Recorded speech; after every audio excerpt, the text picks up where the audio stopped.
Dan kini kita masuk ke segmen Cek Fakta. Tim Litbang CNN Indonesia sudah menelusuri data untuk menguji fakta dari pernyataan para calon presiden dalam debat kelima minggu malam. Apa saja temuannya dan kita awali dengan pernyataan dari Capres nomor urut 1 Anies Baswedan berikut ini. Jumlah kekerasan pada perempuan luar biasa banyak, tinggi. Catatannya ada 3,2 juta kasus selama 8 tahun terakhir ini. Itu yang tercatat, itu yang terlaporkan. Dan langsung saja kita akan lihat, ini dia data dari tim Litbang CNN Indonesia, pernyataan dari Capres Anies Baswedan yang sebelumnya Anies dalam debat semalam menyebut bahwa jumlah kasus kekerasan terhadap perempuan mencapai 3,2 juta kasus. Ini dia statement dari Anies Baswedan. Dan faktanya, data Direktorat Jenderal Badan Peradilan Agama atau Badilak Mahkamah Agung mencatat ada 2.974.654 kasus kekerasan terhadap perempuan sepanjang 2015 sampai 2022. Sementara itu, untuk Komnas Perempuan, ini mencatat dari tahun 2015 sampai tahun 2022, kira-kira ada 7 tahun ya, kalau kita hitung di sini. Ini aduannya adalah 17.637 aduan. Dan aduan terbanyak ini ada di tahun 2022 sebanyak 4.371 aduan. Artinya kalau kita lihat statement dari Anies Baswedan semalam, pernyataan Anies yang menyebut jumlah kasus kekerasan terhadap perempuan selama 2015 sampai 2022 ini kita nyatakan kurang tepat.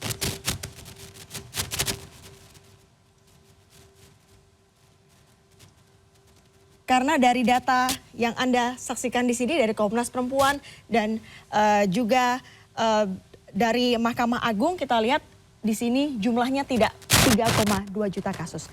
Berikutnya kita akan cek fakta lainnya. Selanjutnya dari pernyataan Capres nomor urut 2 Prabowo Subianto. Kita harus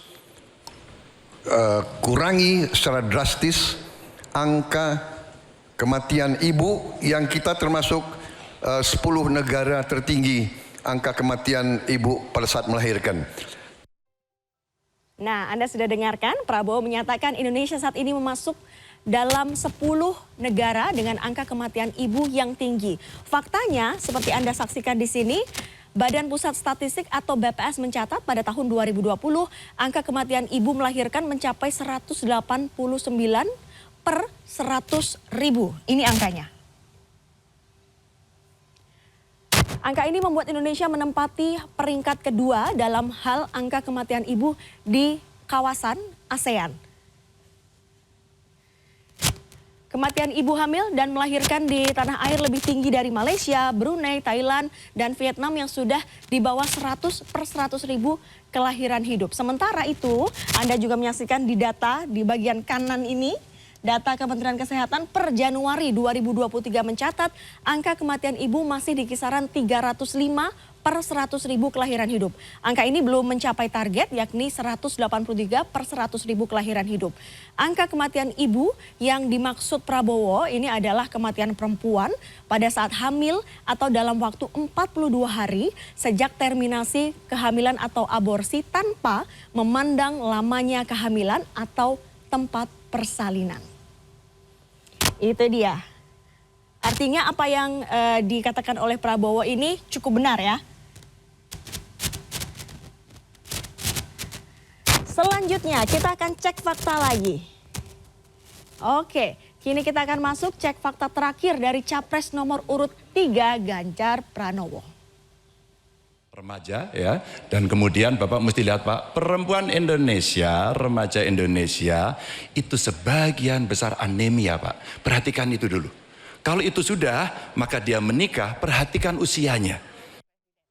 Iya, kalau Ganjar Pranowo menyatakan sebagian besar remaja perempuan Indonesia ini mengidap anemia atau kekurangan darah. Kita lihat faktanya ya. Ini kalau kita lihat faktanya dari sisi usia, berdasarkan usia.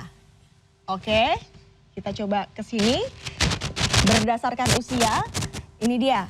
Kalau 0 sampai 59 bulan angkanya 38,5%, kemudian usia 5 tahun sampai 14 tahun 26,8%, dan usia 15 sampai 24 tahun adalah 32%. Data yang kami dapatkan ini adalah riset dari kesehatan atau riset kesehatan dasar Kemenkes tahun 2018. Kita coba lihat, kalau dari usia kan segini ya, tapi kita mau lihat seperti apa yang dikatakan oleh Ganjar Pranowo, perempuan lebih banyak yang kena anemia. Kita akan coba cek. Ini dia, angka pengidap anemia berdasarkan jenis kelamin. Pria, dan ini wanita. Jelas di sini wanita lebih besar jumlahnya, 27,2% yang mengidap anemia.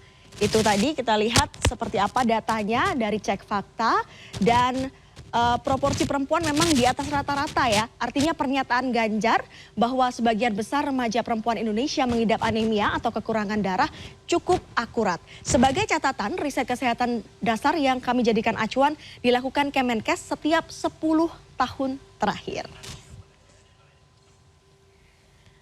Oke, Cek Fakta ini juga dapat Anda akses melalui website cnnindonesia.com dengan men-scan QR Code di bawah ini.